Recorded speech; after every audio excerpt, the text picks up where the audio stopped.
Allô tout le monde! Aujourd'hui je vais faire une vidéo qui peut paraître peut-être un peu lourde parce que c'est un sujet qu'on n'aborde pas à tous les jours puis souvent on est mal à l'aise d'en parler à quelqu'un qui l'a vécu, mais aujourd'hui j'avais envie de la faire parce que j'ai beaucoup de questions concernant mon histoire, ce que j'ai vécu. Je réponds à toutes les questions en commentaire qui sont posées sur ce sujet-là, mais j'ai jamais vraiment approfondi, puis je vous ai jamais vraiment raconté tout ce qui s'était passé, dans le fond, tout ce qui s'était vraiment passé. Donc je me suis dit, pourquoi pas m'asseoir avec vous, puis vraiment vous raconter mon histoire, mon expérience avec le deuil périnatal. Donc j'espère que ça va vous intéresser, j'espère que ça va un peu répondre à vos questions. Peut-être que des fois vous osez pas toujours me poser. Mais gênez-vous pas, pour vrai, moi, mon expérience fait partie de mon histoire, comme je le dis souvent. J'ai pas de misère à en parler dans le sens où ça fait quand même une couple d'années. Ça me fait toujours autant de peine, sauf que j'ai appris à vivre avec ça. Donc, je vous raconte tout ça. À la base, il faut savoir que moi, j'ai toujours voulu avoir des enfants. Donc, souvent, je me souviens, j'en voulais, là. Quand j'étais plus petite, j'en voulais peut-être 3. Puis en vieillissant, quand j'ai rencontré Alex, on s'était dit au moins 4, 5. Tu sais, c'était vraiment une grosse famille qu'on visait. On en voulait beaucoup. En 2009, j'ai eu Charlie. J'avais 21 ans à cette époque-là. Puis j'ai eu une grossesse parfaite, pratiquement pas de symptômes. J'ai accouché à presque 40 semaines. J'ai travaillé jusqu'à 37 semaines. Vraiment, c'était une super belle grossesse. Un accouchement de rêve aussi, un accouchement qui a été super rapide pour un premier accouchement. J'ai été en travail pendant 6 heures, ce qui est quand même pas énorme parce que ça n'a pas été 6 heures de gros travail intense, là. Tout s'est super bien passé.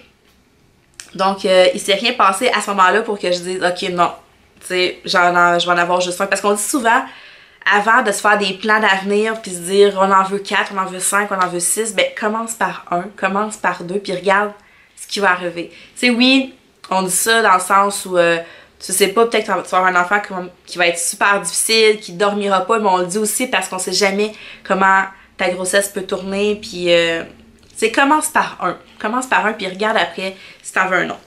Moi, après Charlie, c'était sûr que j'en voulais un autre, puis je les voulais très rapprochés. Moi, dans ma tête, mes enfants allaient pas avoir des années de différence. Je les voulais un après l'autre. Donc, quand Charlie a eu 1 an, on a annoncé à nos familles qu'on s'essayait pour un deuxième bébé. Fait que c'est ça, je suis tombée enceinte, on m'a appris que j'attendais un petit garçon, donc c'était le meilleur des deux mondes. J'allais avoir une petite fille, un petit gars, il allait avoir 2 ans de différence, c'était juste merveilleux. Je capotais, j'étais tellement heureuse. Ma grossesse était plus intense. À ce coup-là, j'avais des bobos comme que j'avais pas eu à ma première grossesse. J'avais pas de mal de cœur, j'ai jamais eu de mal de cœur enceinte, j'ai jamais été malade, mais j'avais des nausées un petit peu, mais c'est pas si pire.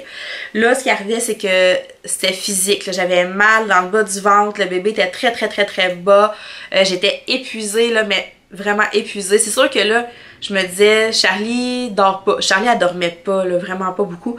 Je passais des nuits blanches, fait que j'étais vraiment épuisée. Puis là, à travers ça, on préparait, on cherchait une nouvelle maison, puis en tout cas, toute la patente. J'étais vraiment fatiguée. Puis il y a rien qui marchait comme je voulais, là. J'étais pas capable de rester debout longtemps. Une chance que je travaillais pas, là. J'étais déjà maman à la maison, mais non, ça marchait pas. C'est vraiment une grossesse qui a été difficile. L'accouchement a été super rapide. J'ai accouché en 2h15, mais scène que ça a été intense, là. Ça a été trop intense. Ma péridurale, elle a pas fonctionné. En fait, elle a fonctionné, mais la naissance est arrivée trop tard, fait qu'ils m'ont mal piqué.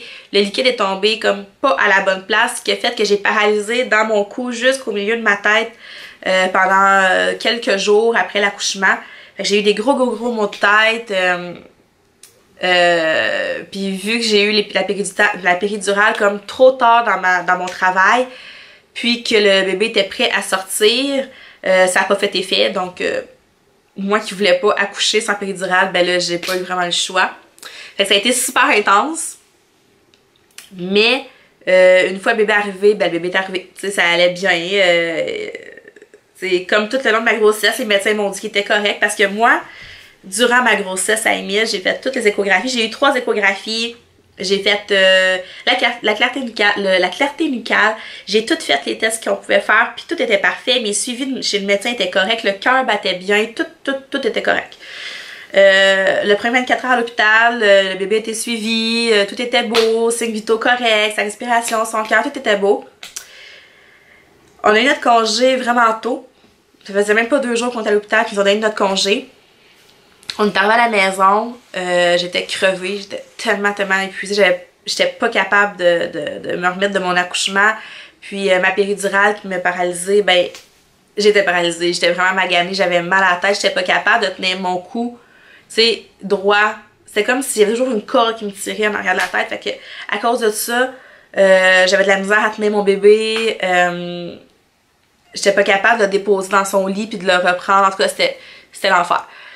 La première nuit, on arrive à la maison, puis moi et Emile, on l'avait installé dans ma chambre parce qu'à cette époque-là, j'étais en logement, puis j'avais juste une chambre, c'est la chambre à Charlie. Donc on s'était dit, le bébé va dormir avec nous. Puis, ben il s'est pas réveillé. Il a dormi toute la nuit sans se réveiller une fois, aucune fois. Vraiment, je capotais, là, j'étais comme, ça se peut pas, tu sais. Fait que là, à 6h le matin, on réveille le bébé, on réveille Emile, puis j'essaie de le faire boire, il veut pas boire.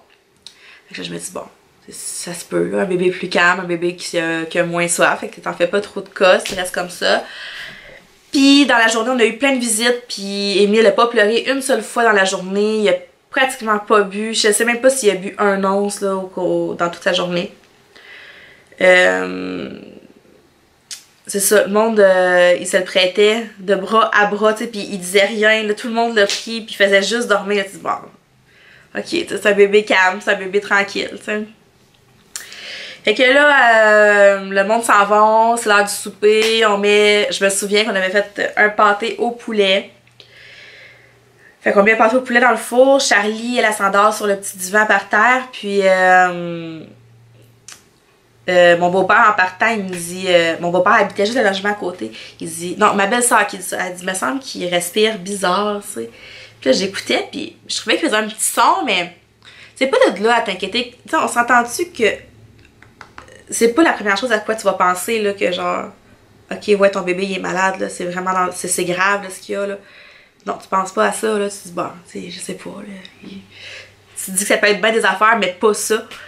Puis là, vers 6h, je me dis, peut-être un petit peu avant, peut-être genre 6h moins quart, là, le pâté est en train de cuire. Je dis, je vais appeler Info Santé, je vais leur demander ce qu'ils en pensent du fait qu'il n'ait pas bu de la journée, puis que, tu sais, il a pas fait de. Il faisait pas pipi, pas de caca, c'est sûr, il buvait pas.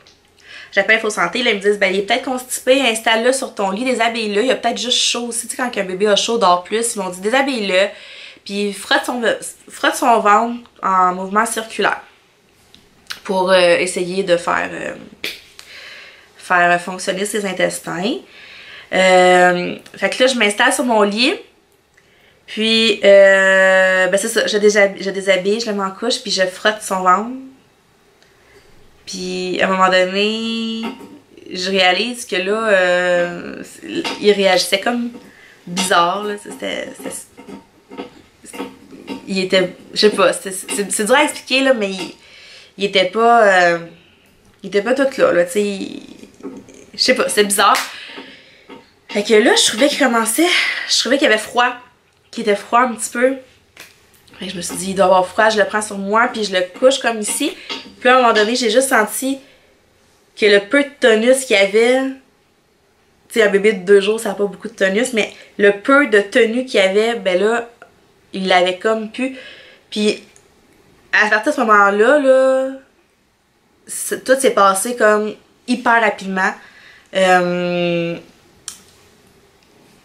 dit à Alex, je dis parce que Emile il respire plus, là, il est mou, là. Il était sur mon épaule, puis c'était mou. Puis là, à ce moment-là, moi je suis allée à dormir dans le salon, il n'y a plus rien qui se passait. J'ai pris le bébé, on a appelé l'ambulance. En même temps qu'Alex appelait l'ambulance, il est allé chercher son père. Ma belle-sœur était là, ma belle-sœur est préposée aux bénéficiaires, fait qu'elle avait un background quand même ben tu sais, tout ce qui est respiration artificielle et tout, mais tu sais, c'est pas la même chose sur un adulte puis sur un bébé.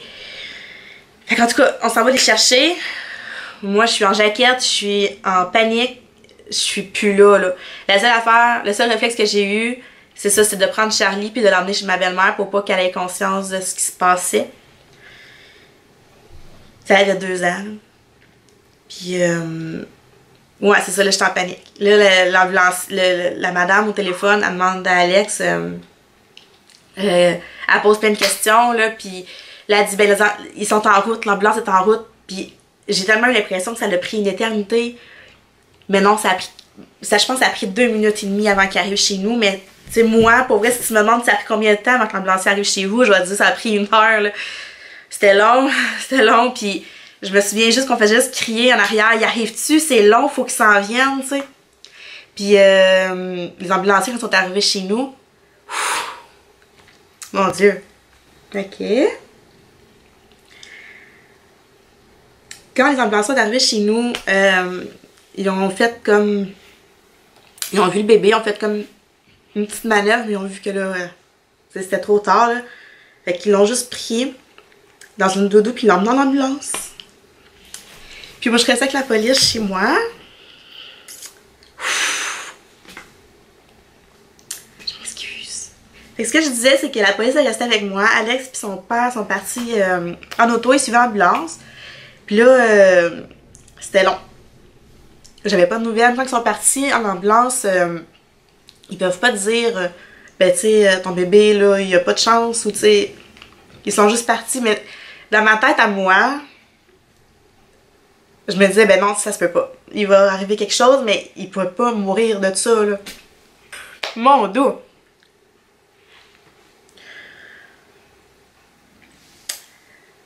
Alors, c'est ça.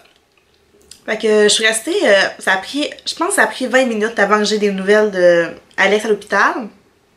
La police était super fine avec moi, là.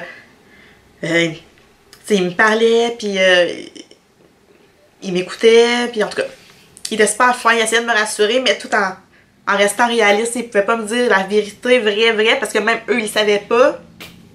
Mais il essayait comme d'être... il était super fin, il était super gentil. Puis là, à un moment donné, Alex m'a appelé, puis là, c'est ce qu'il m'a dit. Que là... qu'il n'y avait plus rien à faire, dans le fond. Que ça faisait plusieurs minutes que le médecin essayait de le réanimer. Puis que le cœur avait juste arrêté de battre.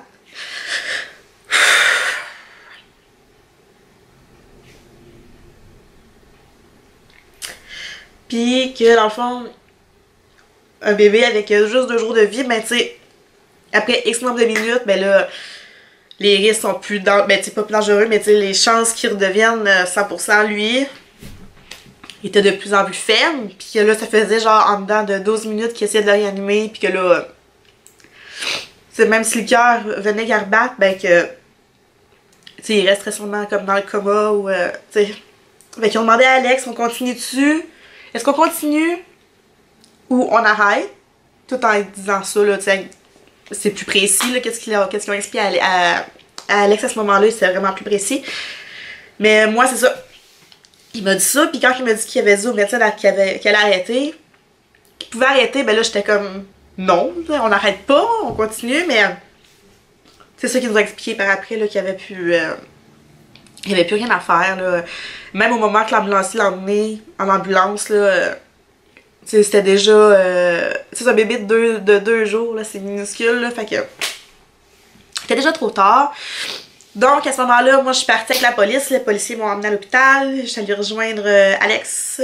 Mes parents sont venus nous rejoindre. Puis on a eu la chance... la chance. La chance dans notre... de pouvoir la voir avec nous. Donc, ils l'ont arrangé, puis ils l'ont tout mis dans une petite couverte, puis on a pu rester avec lui le temps que... Ben, le temps qu'on voulait, dans le fond, là. Puis, on aurait pu le prendre, puis tout, mais là, il était comme tout abrié, puis il était tout bien, puis c'était difficile d'être là, fait que... On a pu... en tout cas, c'est ça. On est resté avec lui, puis notre famille, puis on a attendu, là, que... Puis c'est le moment de dire bye. Fait que c'est ça. Bon, je m'excuse, je pensais vraiment pas que ça allait remonter de même parce que je suis capable quand même d'en parler, là. C'est juste que quand je rentre dans les détails puis que je me replonge dans ça, mais j'ai des images, puis c'est ça. Donc, après ça, ça c'était le 14 décembre. Après ça, il fallait expliquer, tu sais, que bébé gars allait pas revenir à la maison. T'sais. Nous, on a resté à l'hôpital toute la nuit. On a eu... on a rencontré la police. Non, le coroner, en fond. Puis il fallait qu'on fasse un rapport parce qu'il est décédé chez moi, sur moi. Puis là, j'ai fait que je réponds à des questions, que je leur explique pourquoi il n'y avait pas de drap sur mon lit, pourquoi il y avait du sang sur mon drap dans ma laveuse, parce qu'ils ont tout fouillé mon appart. Puis c'est ça. Fait qu'une fois ça passé, ben là, on a laissé ça aller un peu. Puis moi, c'était hors de question que j'allais avoir juste un enfant dans ma vie. J'en voulais un autre. Puis à partir de ce moment-là, on s'est dit, ok, on va en avoir un autre, puis ça va être tout. Parce qu'après ça, il a fallu que Charlie rencontre le cardiologue à Sherbrooke, le pédocardiologue, pour être sûr que la malformation cardiaque d'Émile était vraiment juste une bad luck et non un problème de gènes et tout. Fait qu'on a tous passé des tests, tout le monde était correct, donc c'est ça. On en a déduit qu'Émile avait justement une malformation, une bad luck, dans le fond. Une merde de la vie. Puis que c'est ça. C'était tombé sur lui, c'était la faute à pas de chance, tu sais. Après ça, tu m'as demandé ben, pourquoi ils ont rien vu pendant ta grossesse. On sait pas. On sait pas, puis on a fait passer une autopsie. Puis c'est ça. Il y a des médecins, le médecin de l'autopsie, ben celui qui a, c'est un médecin, moi, qui a fait l'autopsie s'entend pour dire qu'il aurait dû s'en rendre compte pendant la grossesse. D'autres médecins disent que c'est normal qu'il l'ait pas vu parce qu'à mon hôpital, les machines d'écho étaient pas assez précises. En tout cas, tout ça pour dire que ça t'amène un stress par rapport à tes autres grossesses. Fait que je suis tombée enceinte après ça, ça fait... Je sais même plus quand, peut-être un an après. Ouais. Mais ça fait... je suis tombée enceinte, c'est ça. Je suis tombée enceinte, j'ai fait une fausse couche comme naturelle. Comme chez moi, en début de grossesse. Là, c'était comme vraiment au début. Après ça, ben là, on a essayé pendant un petit bout, ça marchait pas. Pour finalement tomber enceinte une autre fois. Ça fait 5 ans. Parce qu'on était en plein déménagement ici, je m'en souviens. Je faisais des boîtes, puis j'étais enceinte. Puis j'ai passé la clarté nucale à... Je l'ai passé comme un petit peu en retard à cette grossesse, ça, je m'en souviens. J'étais à 12 semaines. J'étais en retard. Habituellement, c'est un test que tu passes plus vers 9 semaines. C'est ça, clarté nucale? En tout cas, il me semble que oui. Puis, j'arrive là-bas avec ma mère, je m'assois, puis là, la technicienne, elle commence mon écho. Puis là, je vois sa face qui change. Puis là, je regarde ma mère, je dis c'est pas normal, il se passe quelque chose. Fait que je vais chercher le médecin. Puis là, à partir de ce moment-là, ben, je savais que là, je l'avais perdu mon bébé encore. Fait que le médecin vient me voir, puis elle m'explique ça. Que le cœur du bébé avait arrêté de battre à 9 semaines. Puis là, je me suis dit, ok, là, je suis vraiment pas chanceuse en vie. Fait que, ils m'ont donné du Cytotec. Parce que le bébé était vraiment accroché, puis ça sortait. Je faisais pas de fausse couche naturelle, puis là, ça faisait déjà 3 semaines que le bébé était décédé dans mon ventre. Fait que j'ai fait ça. Dans le fond, c'est comme s'il provoquait une fausse couche par médicament. J'ai été chanceuse parce que j'ai pas eu besoin de curetage, parce que tout est sorti naturellement avec le médicament. Mais ouais, c'est ça. Donc, après ça, je suis tombée enceinte d'Eliott. Une grossesse stressante, puis pas rien qu'un peu. Je peux vous jurer que c'est stressant. Vraiment, là, chaque petit bobo, je pensais que c'était pas normal. Pendant l'accouchement, j'ai stressé. J'ai stressé après pendant la première année de sa vie. Puis tout ça a fait de moi une maman encore plus maman poule que je l'étais à la base. Puis c'est ça. Tu sais, fait que si vous me demandez aujourd'hui pourquoi ma famille est officiellement terminée, ben c'est pour ça. C'est parce que je pense que je serais juste plus capable de de vivre un autre 9 mois comme ça avec les tests. Puis, parce qu'à Elliott, je suis allée passer une échographie cardiaque fétale à Sherbrooke. C'est sûr que je serais pas capable de faire, de passer au travers d'une grossesse. Puis de stresser encore. Là, j'en ai 2, ils sont en santé les 2. On se croise les doigts pour qu'ils restent en santé toute leur vie. Je pourrais plus prendre le risque de faire un autre bébé puis qu'il soit malade. C'est juste ça. C'est plate parce que j'aurais voulu avoir une plus grosse famille, mais à un moment donné, il faut juste que tu respectes tes limites. Mes limites, c'était ça. Ensuite, là, pour faire une histoire courte, parce que ça fait quand même un petit bout qu'on filme, les questions qui me reviennent le plus souvent, c'est ça. Est-ce que ta famille est terminée? Donc oui, ma famille est officiellement terminée. Alex a eu sa vasectomie, ça fait 2 semaines. Puis c'est ça, je vais me concentrer sur mes 2 cocos en santé. Puis on va faire... on va continuer ensemble. Puis je vais gâter mes nièces puis mes neveux qui s'en viennent. On me demande aussi, ben tu sais, comment t'as fait pour passer au travers ça? Ben, j'ai été chanceuse. Parce que j'ai quand même passé au travers cette épreuve-là. Pas facilement, mais correctement, je dirais. J'ai été super bien entourée. Ma mère, elle vient me voir. Je parlais. Elle m'écoutait. Je pleurais. Elle pleurait. J'ai vraiment été chanceuse parce que j'ai été super bien entourée. Notre médecin de famille a été super fine. Elle prenait des nouvelles. Elle me téléphonait. Ça me demandait si j'avais besoin de médication pour dormir. Ou si j'avais besoin de parler, de voir un psy. Elle était vraiment gentille. Mes amis... même des amis Facebook, des amis virtuels à qui j'ai parlé seulement sur internet ont été super présentes pour moi. Ils m'ont fait un bien fou. Puis à chaque année, à sa fête, ils m'écrivent un message. Puis c'est tellement touchant, là, pour vrai, ça me touche à chaque fois. Fait que pour faire une conclusion à cette vidéo qui a été plus intense que je pensais, ben je dirais que dans le fond, la vidéo que je fais aujourd'hui, c'est pas une vidéo qui est là pour stresser les futures mamans ou tu sais, c'est pas ça parce que oui, ça l'arrive plus souvent qu'on pense, mais ça l'arrive pas tout le temps. Tu sais, je veux dire, la majorité du temps, les grossesses vont bien se passer, puis les bébés vont être en pleine santé. C'est juste que j'ai pas été chanceuse, puis c'est arrivé. C'est tout, là. C'est ça, j'étais à mes belles-sœurs qui sont tombées enceintes une après l'autre. J'espère juste que mon histoire fait pas en sorte que ça les stresse trop. Tu sais, c'est pas ça. Je voulais juste partager mon histoire, surtout pour les mamans qui ont vécu ça ou qui viennent de le vivre. Ou tu sais, juste pour dire que c'est pas facile. Ça fait vraiment mal. Mais, tu sais, on passe au travers. C'est juste ça. Et c'est ça. Si vous avez des questions là-dessus, là, gênez-vous pas, vous pouvez me les poser. J'ai l'air de... Je suis émotive en ce moment, là, mais je suis capable d'en parler. C'est juste que là, ça brasse des émotions un peu de me replonger là-dedans. Puis, ouais, si vous avez des questions, gênez-vous pas, je vais vous répondre. C'est sûr. Puis, c'est ça.